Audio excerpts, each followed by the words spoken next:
అదే RTV app వార్తల్ని క్షణాల్లో చదివే అవకాశం ఉంటుంది. ఒక న్యూస్ పేపర్, ఒక టెలివిజన్ ఛానల్ మీ చేతుల్లో ఎప్పుడూ ఉంటాయి. భౌభవులు మిమ్మల్ని బెంబేలెత్తించేస్తున్నాయా? రాత్రిపూట రాకాసి మొక్కలై మీ మీద విరుచుకుపడుతున్నాయా? అర్ధరాత్రి ఇంటి నుంచి బయటకు అడుగు పెట్టాలంటే భయపడిపోతున్నారా? అవును, గుంపులు గుంపులుగా ఏ క్షణం దాడి చేస్తాయని చెప్పి హడలిపోతున్నారా? ఇంకా ఎన్ని కలవరాలు! కుక్క కాటు కలవరంతో మీరు వణికిపోతున్నారా? అయితే మాకు కాల్ చేయండి అంటోంది జీహెచ్ఎంసీ.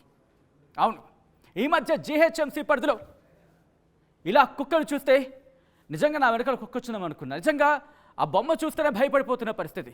అర్ధరాత్రి ఆఫీస్ నుంచి బయటికి, అవును ఆఫీస్ నుంచి ఇంటికి వెళ్తున్నప్పుడు ముఖ్యంగా ఒక 11-12 దాటితే పెద్దవాళ్ళు కానీ చిన్నపిల్లలు కానీ ఎవరైనా మీ వీధిలో మీరు అడుగు పెట్టారన్నా భయపడిపోతున్నారు కదా. ఈ మాట ఎంత వాస్తవం? మీరు కనుక నిజంగా ఇటువంటిది ఫీల్ చేస్తుంటే కింద కమెంట్ బాక్స్లో మెన్షన్ చేయండి.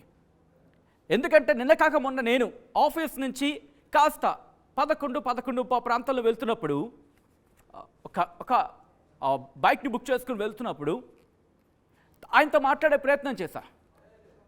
అన్నా ఎలా వీటిని మీరు ట్యాకిల్ చేస్తున్నారంటే, ఏం లేదన్నా మా ప్రయత్నం మేము చేస్తాం, మిగతాదంతా భగవాన్ అంట. సో అంత భయపడిపోతున్నారు. అయితే ఎందుకు భయపడుతున్నారు? వెరీ ఫస్ట్ టైం మరి క్లోజ్గా, ఎందుకంటే చాలా రోజుల తర్వాత అటువంటి సినారియో నేను చూశాను. ఏ వీధిలోకి వెళ్ళినా దాదాపుగా అరౌండ్ 60% నాకు కనిపించింది, ఆ రోజు నాకు కనిపించింది. కనీసం ఒక 5 నుంచి 8 ఒక 40% అనుకుందాం, 60-40% అనుకుందాం ఒక రోజులో నేను చూస్తుంది. మీకు ఎలా అనిపించింది? వీధిలోకి అడుగు పెడుతుంటే, మెయిన్ రోడ్లోకి పర్వాలేదు కాస్త ఓకే, కానీ మెయిన్ రోడ్లోకి నుంచి అలా గల్లీలోకి అడుగు పెడుతూ ఉంటే ఇంకా అక్కడి నుంచి మొదలవుతుంది. గుంపులుగా ఉంటాయి, ఒక్కసారిగా విడుచుకుపడతాయి. 10, 15, 12, 30 ఎన్ని ఉంటాయో తెలీదు ఒక్కసారి. అటువంటి సందర్భంలో ఎన్ని ఘటనలు మనం చూస్తున్నాం. ఇది రాత్రిపూట. పగటి పూట కూడా వీటి ప్రభావం అలాగే స్టార్ట్ అయింది. అదిగో విజువల్లో మీరు చూస్తున్నారు. చిన్నారి మీద దాడికి దిగిన శునకం, లేకపోతే మహిళల మీద దాడికి దిగిన గ్రామ సింహాలు, ఇలా ఎన్ని కథనాలు మనం చూస్తున్నాం. రోజుకి జీహెచ్ఎంసీ పరిధిలో ఇటువంటి కథనాలు ఒక పరిపాటి అయిపోయే మధ్యకాలంలో. అయితే మనకు అందుతున్న సమాచారం ప్రకారం ప్రతి ఏడాది జీహెచ్ఎంసీ 10 కోట్ల రూపాయలకు పైగా ఖర్చు చేస్తుంది వీటి నియంత్రణకు సంబంధించి. అంతేకాదు గత 10 ఏళ్లలో 3 లక్షలకు పైగా కేసులు నమోదయ్యాయి. ఒక్కసారి 2 చెవులు ఎక్కుపెట్టి వినండి మాట. మనకు అందుతున్న సమాచారం ప్రకారం గత 10 ఏళ్లలో 3 లక్షలకు పైగా కేసులు నమోదయ్యాయంటే అర్థం చేసుకోవచ్చు ప్రస్తుతం జీహెచ్ఎంసీకి సంబంధించి కుక్కల బెడద, గ్రామ సింహాలు ఏ స్థాయిలో బెంబేలు ఎత్తించేస్తున్నాయో. అయితే వీటిలో కొన్ని పిల్లులు ఉన్నాయని, కొన్ని కోతులు ఉన్నాయంటూ కూడా అధికారులు చెప్తున్నట్టుగా తెలుస్తోంది. So what ever it may be, పోనీ ఒక 10% తీసేస్తాం అనుకుందాం, మిగిలినవన్నీ గ్రామ సింహాలవేనా అంటే, శునకాలవేనా అంటే, కుక్కల ఇబ్బందేనా? అంతేకాదు వీటితో పాటు వీటి సంఖ్య ఏ స్థాయిలో పెరిగిపోయిందంటే, ప్రెసెంట్ ఉన్న లెక్కల ప్రకారం దాదాపు 6 లక్షల శునకాలు ఉన్నాయంట హైదరాబాద్లో. అదే 7 ఏళ్ల క్రితం వరకు చూసుకుంటే 5.5 లక్షలు. సో ఇటువంటి నేపథ్యంలో రోజు 5 జంతు సంరక్షణ కేంద్రాల్లో 400 శునకాలకు ఏబీసీ సర్జరీ చేస్తున్నట్లుగా లెక్కలు చెప్తున్నాయి. అయితే ఇది లెక్కల వరకు, ఇది ఎంతవరకు రియాలిటీగా ఉంది అనేది బిగ్గెస్ట్ క్వశ్చన్ మార్క్. గత 10 ఏళ్లకు సంబంధించి ఎంతమంది చనిపోయి ఉంటారు అనేది నేను కాస్త బ్రౌజ్ చేస్తే, ఒక్కసారి ఆ ప్లేట్ని మనం తర్వాత ప్లే చేసే ప్రయత్నం చేద్దాం. వస్తాను ఆ పాయింట్ దగ్గరికి. ఐ రిక్వెస్ట్ విజువల్ మీద వెళ్దాం. 10 ఏళ్లకు సంబంధించి ఎంతమంది చనిపోయారు అనేది ఇప్పటివరకు అధికారిక లెక్కలు ఎక్కడ క్లారిటీ రావట్లేదు. సో అది ఎన్ని ఉంటాయనేది ఒక్కసారి మీ ఊహకు వదిలేస్తున్నాను అనేది. అయితే ఎవరినైనా కామన్గా అడిగితే ఎక్కువే ఉంటాయండి అంటున్నారు, కానీ ఎంత అనేది ఎవరు చెప్పట్లేదు. సో ఈ నేపథ్యంలో ఆ ఊహ ఎంత, మీ ఊహకు వదిలేస్తున్నాను ఆ నెంబర్ ఎంత అనేది. ఇక జీహెచ్ఎంసీకి సంబంధించి వీటి నియంత్రణకు 50 వాహనాలు ఉన్నట్టుగా తెలుస్తోంది, 200 మంది వైద్యులు ఉన్నట్టుగా తెలుస్తోంది. క్షమించాలి, ఇక్కడ 22 మంది వైద్యులు, కరెక్టింగ్ మైసెల్ఫ్ యో. దాంతోపాటు 360 మంది సిబ్బంది ఉన్నట్టుగా తెలుస్తోంది. ఇంతే కాదు, సో ఇంత ఉన్న తర్వాత కూడా ఎందుకు ఇంత ఇబ్బంది కలుగుతోంది? గత 10 ఏళ్లకు సంబంధించి చూసుకుంటే ఇంకా పెరుగుతున్నాయి.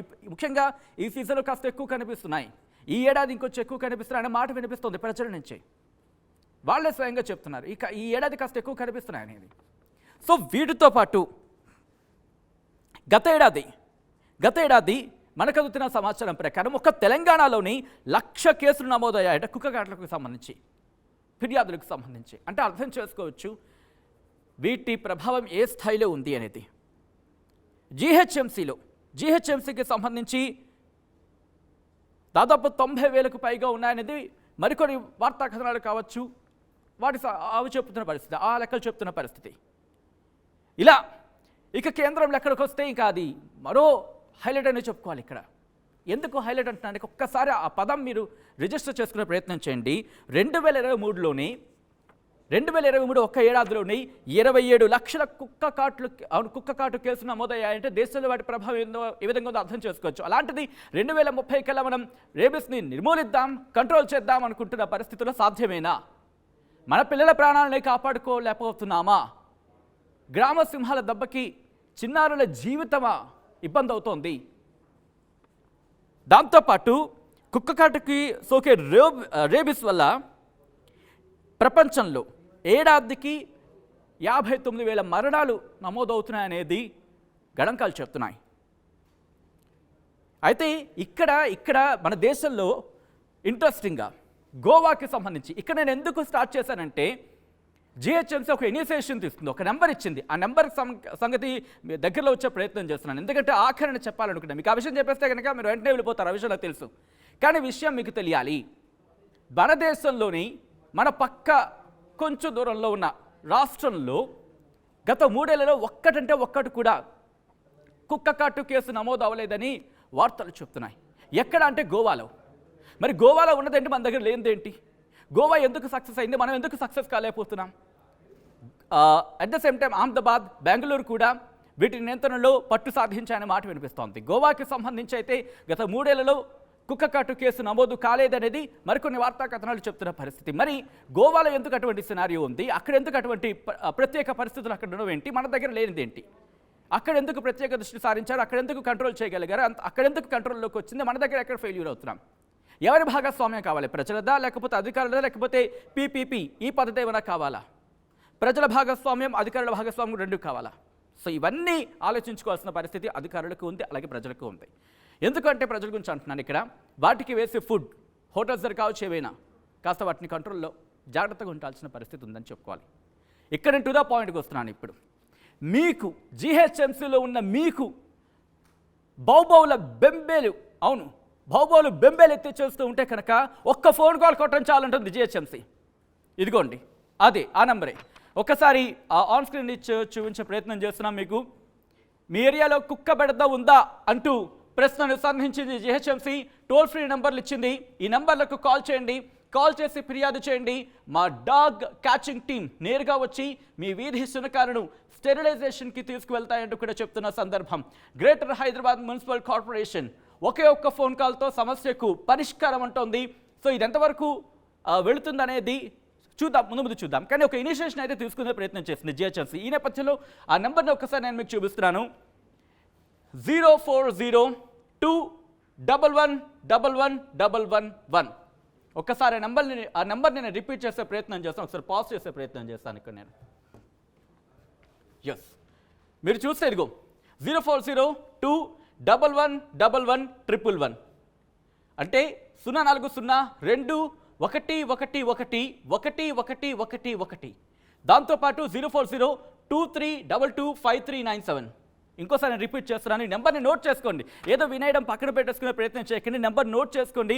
ఈ నెంబర్ని 10 మందికి పంపించే ప్రయత్నం చేయండి. ఎందుకంటే కనుక ఒకవేళ ఇటువంటి సినారియోలో ఎవరి చెవులైనా కథనం పడింది అనుకుందాం, ఎవరికైనా కమ్యూనికేషన్ వెళ్ళింది అనుకున్నాం, ఎవరి చోట్లో అయినా ఈ నెంబర్ పడింది అనుకున్నాం, అక్కడ ఏమైనా ఇష్యూ వచ్చింది అనుకున్నాం, వాళ్ళు కాంటాక్ట్ అయ్యారు అనుకుందాం, వాళ్ళు కాపాడుకునే ప్రయత్నం చేశారు అనుకున్నాం, అక్కడ కుక్కల్ని అక్కడ వాళ్ళకి అప్పగించే ప్రయత్నం చేశారు అనుకున్నాం, ఒక ప్రాణాన్ని కాపాడే వాళ్ళు అవుతాం.